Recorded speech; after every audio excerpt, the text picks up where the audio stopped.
Forever. Dog. The idea that you believe that the dresser is haunted and has energy and has a spirit surrounding it is not real. Okay, to you. I guess to me, but also like we all have a human experience. You think that everything is like so we put a mirror next to it, and you forgot that the mirror was there. And one night it spooked you because you saw your own reflection, and that just added fuel to the fire that this was a haunted dresser. When actually you just forgot that there was a mirror next to it. No, now you're painting me to be like a dog. I seem like a dog. What do you mean like a dog? I seem like a dumb dog. He was a flapper in a past life. He's a comedian in this life. He's got a podcast about it. Everything he loves. Magic, psychics, mediums, astrology, beyond. Hi, I'm Mike Kelton, and you're listening to...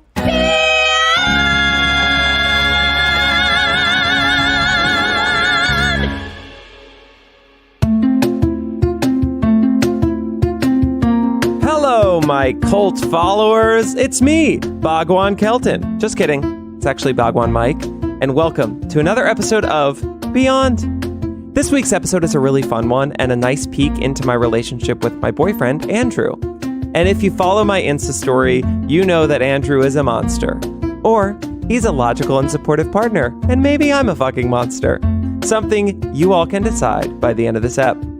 And what is this episode about? Good question, Carol. This episode is all about spatial cleansing. More specifically, Andrew and I explore the idea of intuitive interior design, which is when a psychic uses their psychic abilities to help you design your space. But before we get to that, let me set the scene for where Andrew and I were at during the time of this recording.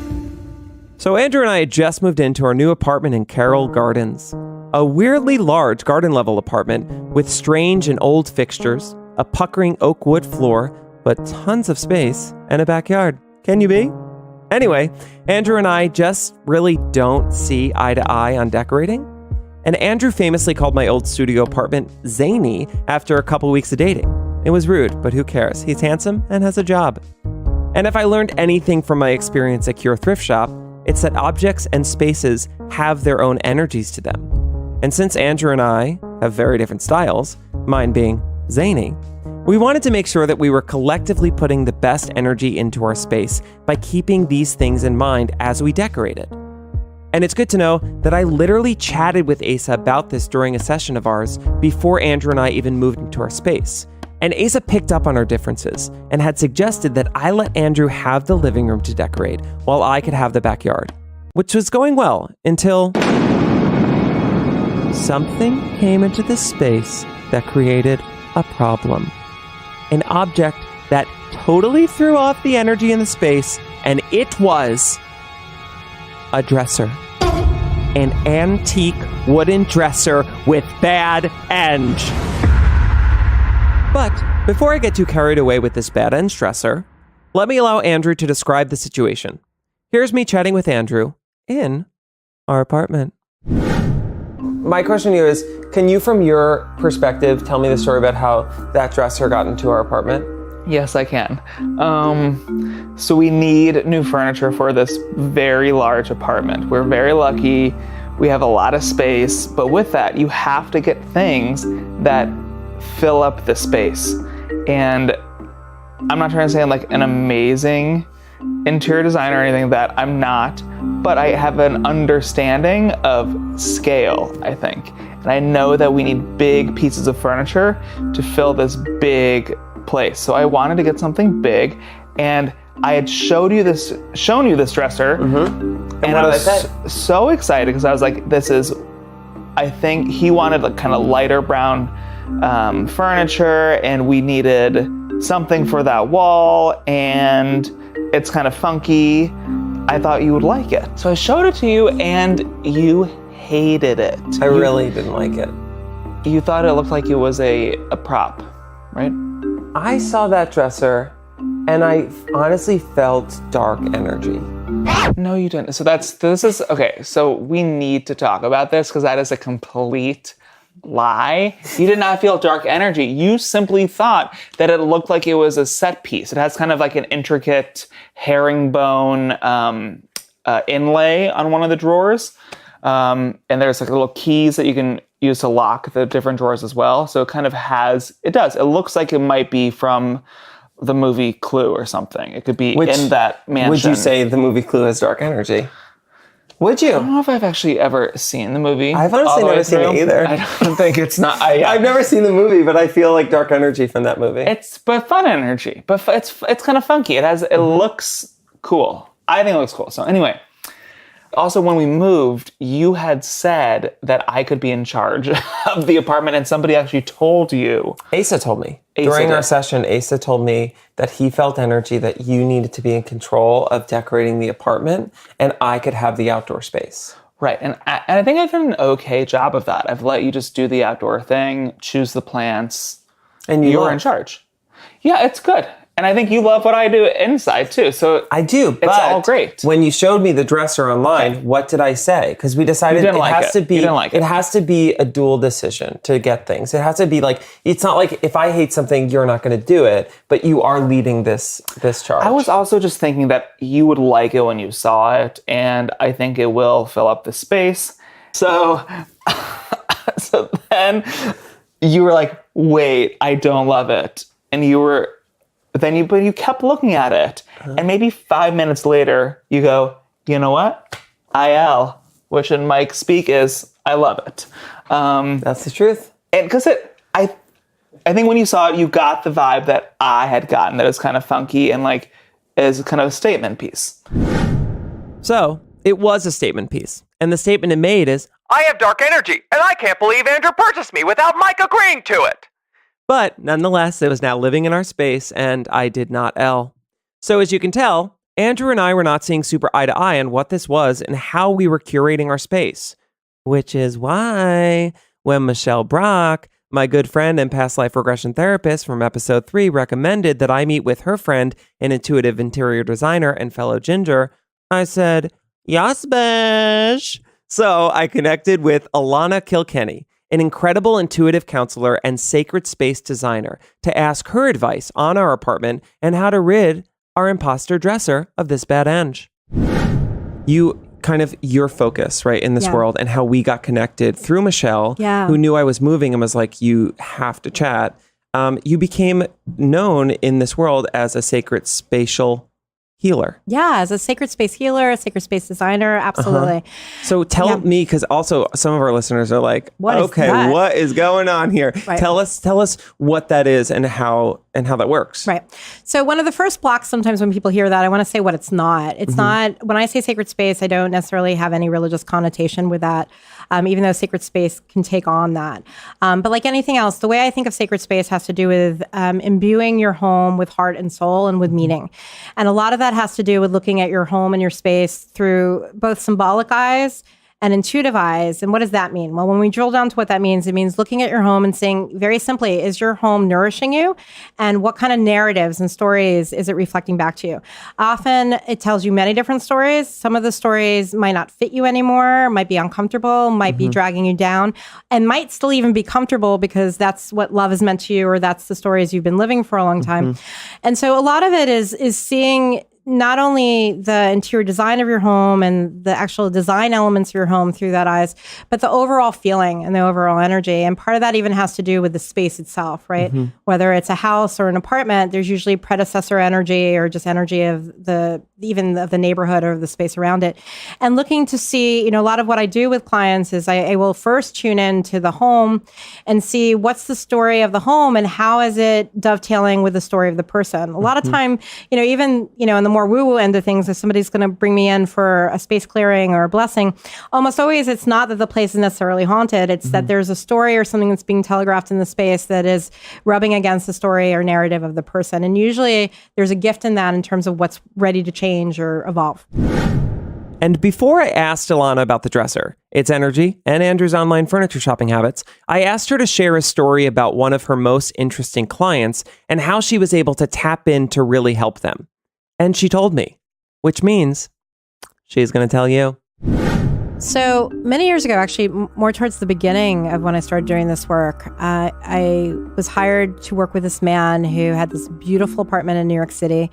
When I first walked into his apartment, at first I was a little nervous because I thought, oh my God, this place looks photo ready. I almost thought that he thought a magazine was coming to shoot it. It looked perfect. And then the word perfect actually started becoming more ominous as I was tuning in to the space. And I said, oh, it's so perfect. All of a sudden, almost like that which was in background started becoming in foreground, right?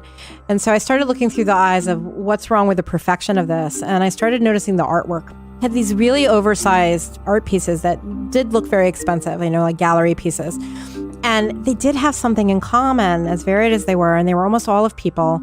None of these people looked happy, often quite oppressive in the feeling. And his bedroom, both over his bed actually was this piece that was people literally staring at you kind of disapprovingly.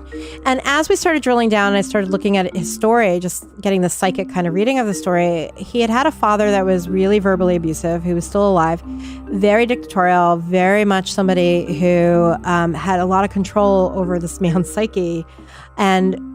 And very much somebody who was always kind of looking over his shoulder and telling him what to do or that he was never good enough. But as we started talking more, it became clear he was really lonely. And he, almost reluctantly had said, almost embarrassingly, that he just didn't feel like he was getting the kind of relationships that really felt like home to him, and it was interesting to use that word, home to him. And when we talked more about it, he had a pattern of being very controlling in his life, being really coming out of fear and feeling like not comfortable with lack of control.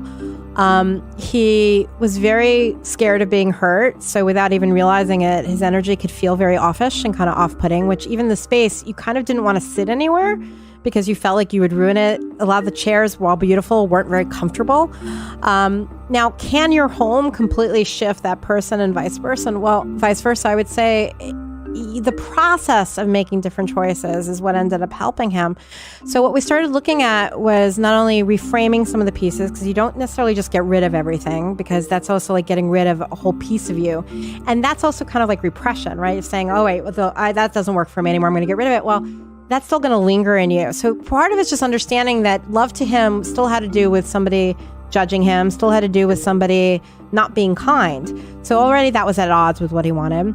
And then the other piece was he realized, relationships are messy. So even with him, we did realize even his drawers were perfect. And he had a tendency more to get rid of things than to keep things and not be very nostalgic. So we had to have more of a messy drawer for him. And it was really uncomfortable for him. But it was about getting used to mess. If you can't get used to even a messy drawer, how are you going to get used to even like a messy relationship? And it became symbolic. Like as you're dealing with the mess of this drawer, welcome in. Life isn't perfect. People aren't perfect. Eventually, through this process, he did say, he ended up getting married. He ended up finding the love of his life. And no, it wasn't necessarily overnight because life doesn't always happen that way. So I want to tell you, it doesn't. He used to have all these women in his life that ended up really just judging him or cheating on him or not really feeling a really deep connection. But a lot of that was coming from, that's what love was to him. So he kept on choosing it. And if you start noticing those things in your home, you can start noticing that in your life and make different choices. And that's the practical magic. So after hearing that story, I was like, babe, Alana, you need to come over to the apartment and see the space and help clear this bad end stressor. But here's the deal. When I first told her about the situation, she intuitively picked up on the energy that Andrew might not be super keen to having her in the space, knowing it might have been more of a one-sided job just being for me. And since she's good at her job and wants to make sure that both people are on board, she recommended that we chat in person, but not in the space. And as you guys know, my listeners, when a psychic tells me to do something, oh, bish, I listen. But before I could get to her advice, I want to check in with Andrew about her intuition. So we had this thing with the dresser, and Michelle, who PL, Past Lives. Michelle Brock. We love Michelle Brock. She connected me with, just kind of universally literally out of nowhere, emailed me and introed me to a sacred space designer or a spatial healer, Alana. And I connected with her and I was like, interesting that Michelle connected us. It might be the universe because there's this dresser situation and we are putting our apartment together. So my question to you is, I did have a phone call with her and she said, she literally goes, oh, I feel the energy that your partner doesn't want me in the space. I mean, I don't completely disagree with that. I think it's a little, I don't know what she would have said. Because I think that from that situation, she was on your side. Like, you were the one who was interested in her. You would be the one to hire her. Therefore, she would side with you and she would be more inclined to find an energy where there might not actually be anything. So I think the cards were stacked against me. So yeah, I think there's a sense that I wouldn't want her here. But also, sorry, babe, I think I know what's good for the apartment. And I live here. And I can feel energy. And I can feel things. And I feel fine. And you say that you don't feel fine, but actually I think you do feel fine. I think you've had some nightmares that are not associated with the dresser. Wow.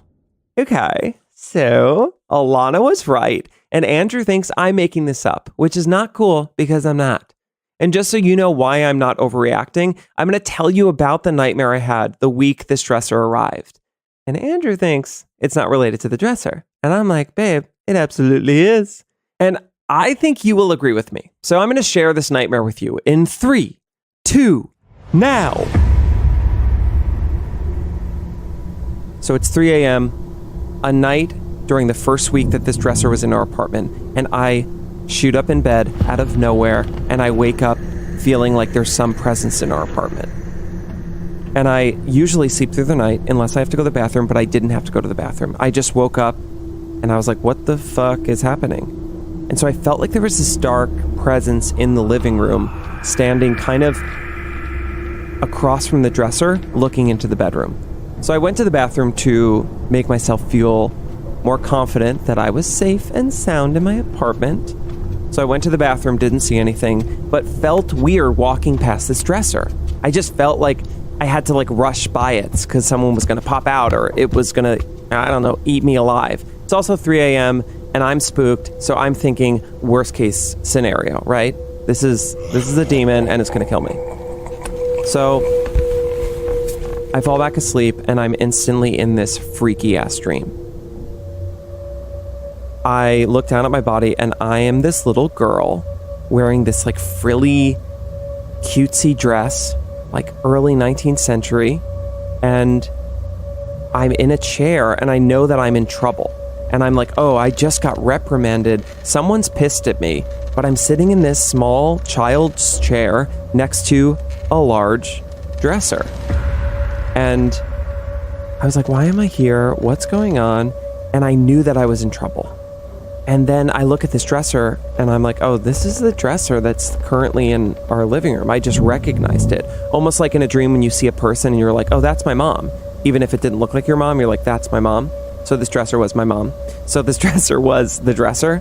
And then out of nowhere, I start getting tightness in my throat. And I realize as this little girl, I'm sitting there and I'm being choked. I'm a little girl and I'm being choked next to this dresser and I'm feeling dark, twisted energy, and I'm looking out trying to be like, help me, and I look out into this dark fog of nothingness and no one is there to help me and I'm just choking. And then all of a sudden I wake up and I was like, oh fuck. And I take a deep breath and I went into the living room again to look at the dresser and be like, girl, you gotta get out of here. And then I go back to bed. I don't wake up Andrew because I know he has trouble sleeping. And the next day I told Andrew this story. And Andrew has a different interpretation of this dream. This story has morphed over time. What actually happened was he was just asleep in bed. He had a nightmare and then he woke up. What's funny is I can't help but notice that number one, a nightmare could be related to literally anything. We were going through a stressful time with like life anyway, so it could have been related to something else. But also, there was another dresser that came into our apartment on the same day. And the dresser in question You think the here, West Elm is haunted? it's the dresser that's in the bedroom. The other dresser is in the living room. It doesn't. So you hold on, because don't know this. You think the West Elm dresser has dark energy? I know you did, No, but I don't think anything has dark energy. What I'm trying to do is point out that your just quick assumption, you try to label things as like, oh, I have a certain feeling, therefore it has to support this crazy idea I have. Instead of I have a feeling, and then, you know what, maybe I'm a human being who has feelings, or I'm a human being who has nightmares. But instead, you decide to map it onto a story. You wanted to create this narrative. And you wanted me to be the bad guy. And it was convenient for you. You honestly sound like Carol in the reunion I know, of you're Housewives. absolutely. You sound like Carol. You have this narrative. And I don't disagree. But also, for those people who watched the reunion, if you're not Team Carol, you're Team Bethany. And are you Bethany? I don't want to be Bethany. Well, exactly. So which side are you on? The idea that you believe that the dresser is haunted and has energy and has a spirit surrounding it is not real. Okay, to you. I guess to me, To you. but also like We all have a human experience. You think that everything is like, so we put a mirror next to it and you forgot that the mirror was there. And one night it spooked you because you saw your own reflection, and that just added fuel to the fire that this was a haunted dresser. When actually you just forgot that there was a mirror next to it. Now you're painting me to be like a dog. I seem like a dog. What do you mean like a dog? I seem like a dumb dog. When you describe me of like being shocked by my own reflection, I sound like a dumb dog. Yeah, but you did do that. I did. You're right. I did. You know what? I did. Wow. Andrew really makes me sound like a nutcase. And you know what? I'm fine with most things, but the thing I take real offense to is him comparing me to Bethany on Real Housewives of New York, okay? Because if anything, I'm a Ramona. Because like a fine wine, I get better with time. Anyway, as you can tell, this dresser situation was maybe repressing some real issues we were having putting our space together.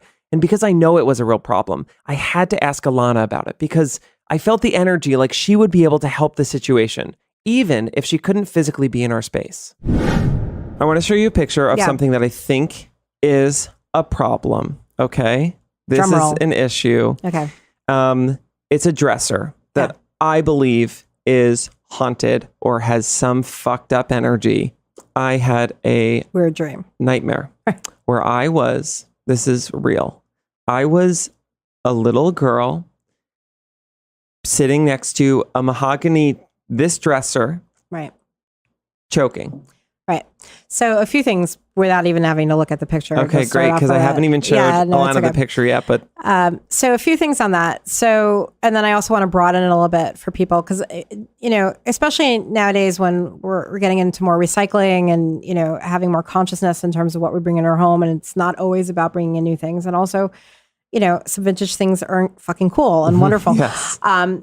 The thing that you do have to pay attention to is, though, how you feel around these objects, because if you think about it, a lot of these objects that are thrift stores or things that you're bringing home have lived a life, if you will. And they've been in other people's homes. They've had different narratives. Different things have happened around it. And I would say to you on a certain level that pieces kind of absorb energy. Now, that's the caveat I'm going to say to this. It's only kind of as powerful as your own narrative and your own story is to it.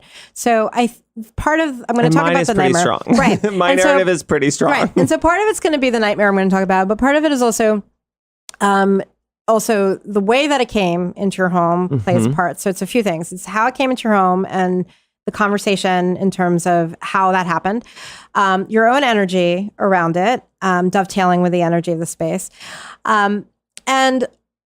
And also having to do with, like, let's just debunk this. There's very few homes or pieces that are truly what we would call as like woo-woo haunted. And I know this is now almost like, you know, like very few Annabellas. Very few Annabellas. And so even when there's energies associated with a space, and yes, there are sometimes people who linger who have passed in spaces or come along with an object. It's usually not this like terrible, terrifying ghost story. There's usually some kind of message, and almost always, not always, something that's trying to be communicated directly to you because of something having to do with your own narrative. So in this case, you know, you don't need to be a psychic to say part of the conversation as you're coming together as a couple in a space has to do with how you negotiate, not just what comes into space, but how you communicate in terms of what you say yes to and what you say no to. So I think part of what didn't feel great was you said no, and he had asked you, and it doesn't mean that, oh, boo hiss, you know, Andrew, you know. No, but also boo hiss Andrew. But also, like, what was that about? Totally. You know, and is he not feeling comfortable in there? You know, is there some, like, you power guys, dynamic power where he's dynamic? like, I actually just got it. So Yeah, and that could be really human if we go underneath that. And I'm going to not necessarily psychoanalyze like Andrew, but even say often underneath that is someone really, even unconsciously needing to feel comfortable about something and trying to assert that because maybe feeling like even coming together in a relationship, not just in a home, is a taking away of some of that ownership or power. And a lot of it's often really unconscious and feels really innocent. The other part of it is you did have an initial reaction when you saw it, and often our initial reactions do tell us information. So there's a story coming off the piece. There's a story coming off you. There's some unconscious stuff, I think, in the nightmare, even having to do with kind of not feeling heard by Andrew and kind of like the idea is like your throat chakra being is like being choked. You're not able to communicate. If you're going to clear some of the energy, regardless of what you do with it, I would still try to clear it. You might want to just speak to what this piece means to you and how it makes you feel, and then ask spirit to kind of help heal whatever needs to be healed from its own history. So like having a conversation with this the object, yeah, and expressing maybe my trepidation, just kind of like being open about that, and also a conversation with Andrew. Like, how did it make you feel when you woke up to that? And ask him, like, not an accusatory way, like he might just be like, oh, I don't know, I really didn't give much thought of it, but have him maybe do a little thinking about, was there some passive aggressiveness in it, or was there some fear in it?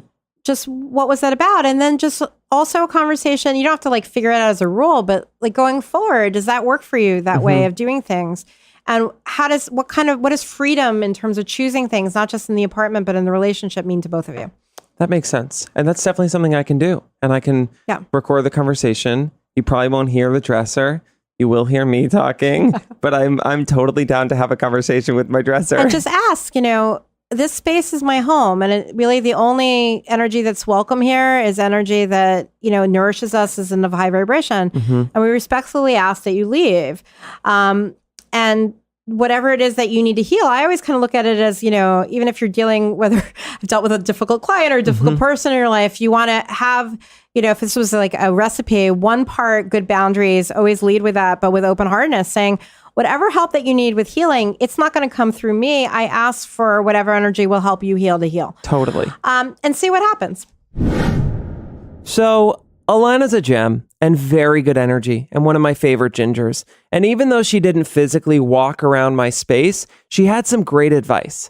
And I really felt like she picked up on some traits about me, Andrew, our relationship, and how that played a role in curating our space.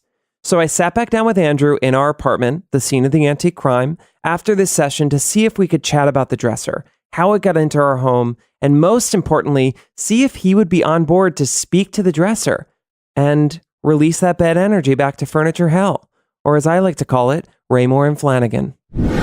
Okay, so I'm recording this just so you know. FYI. I know. So I met with Alana, and I think she was really great. I think she said a lot of interesting things, but I just kind of want to go over what she said with you. With me. How can she assess the space if she wasn't here? That's a good question. She looked at pictures and she kind of like picked up on my energy of what the space was. Okay. So she said a lot of like interesting things about the space and putting like our love into it together. And I think she kind of... Like we need to put our love into it, or we have already put our love into it? We have, but we also need to continue to put our love into it. Okay. Which I totally agree with. And I also told her what we're doing with the living room, how we're redesigning it and putting like our lights in and everything like that. But But in regards to the dresser, she told me that one, we should talk about, like, which we kind of already have, like why it could have caused some trauma or like that dream, which could have been the lack of communication about the dresser. Okay. And then she thinks that I should do a basically like a little cleansing / little exorcism of the dresser by having a conversation with the dresser and telling the dresser all the things I want, and I want the bad energy to leave. Do we love that? Do you feel powerful enough to be able to do that? What do you mean? Like, I don't have the power to do that? Like, don't people they're like born with powers to be able to exercise spirits? Do you feel like you have that power? I feel attacked because you know I have power. I don't. Okay. Like, what are you talking about? I don't have power.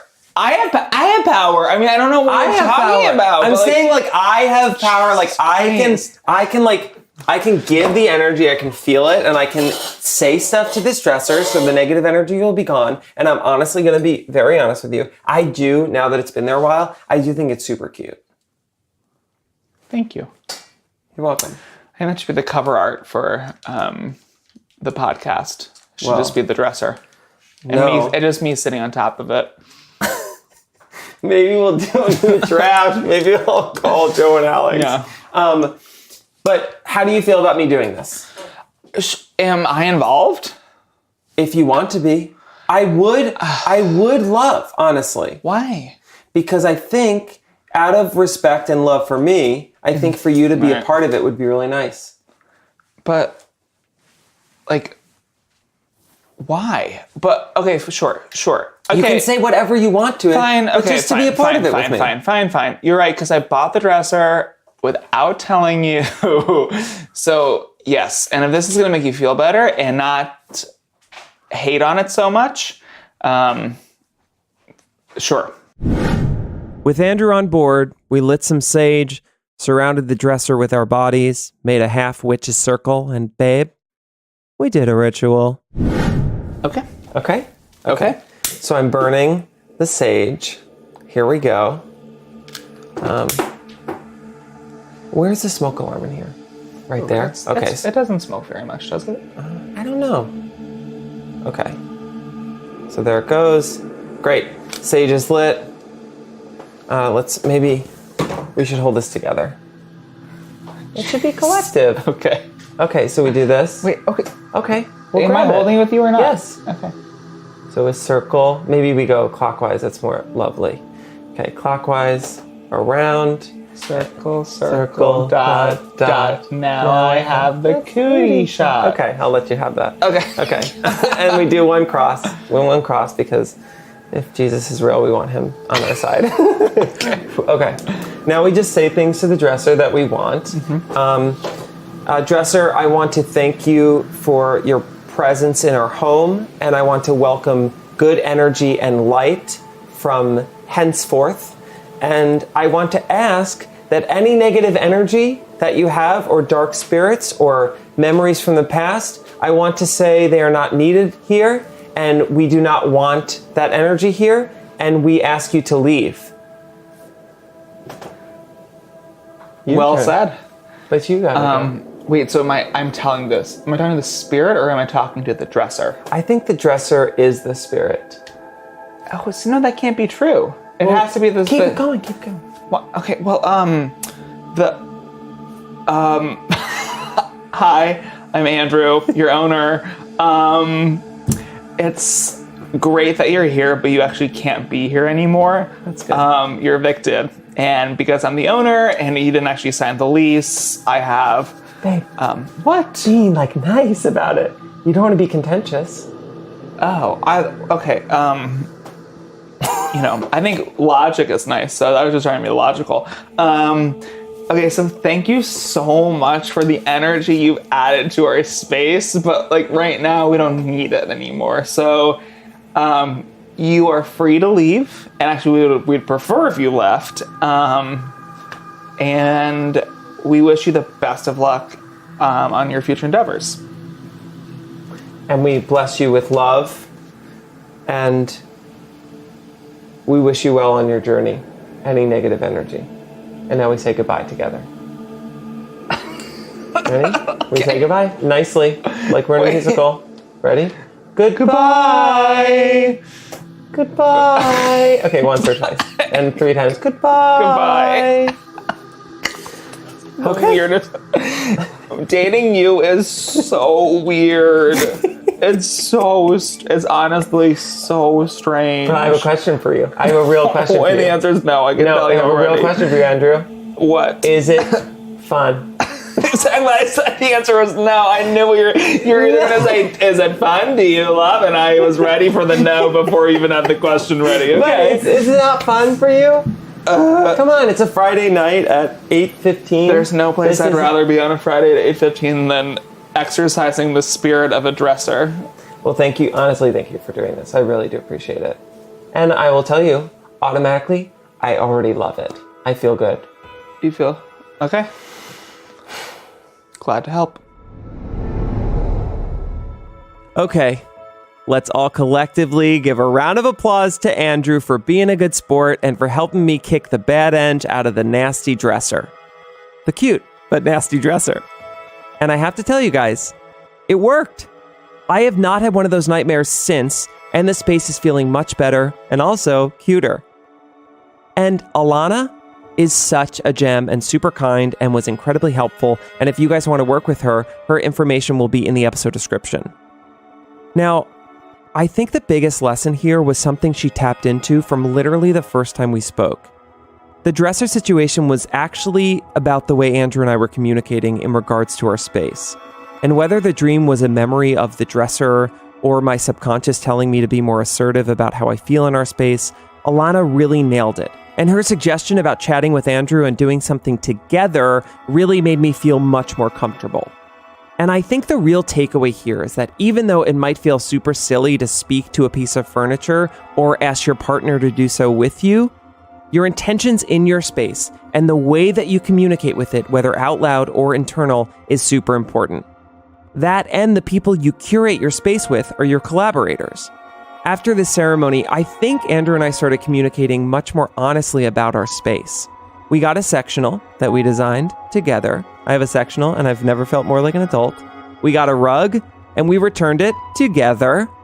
And everything we're doing now feels like a collaboration, which proves that our space is sacred and ours together, which is really a reflection of us. And babe, I love that.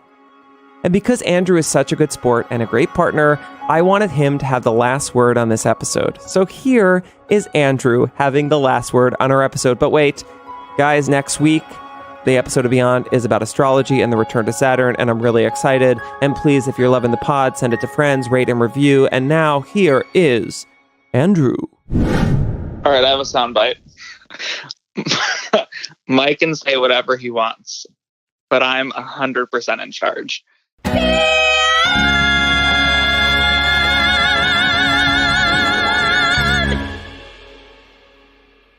Forever Dog. This has been a Forever Dog production. Executive produced by Brett Boehm, Joe Cilio, and Alex Ramsey. For more original podcasts, please visit foreverdogpodcasts.com and subscribe to our shows on Apple Podcasts, Spotify, or wherever you get your podcasts. Keep up with the latest Forever Dog news by following us on Twitter and Instagram @ForeverDogTeam.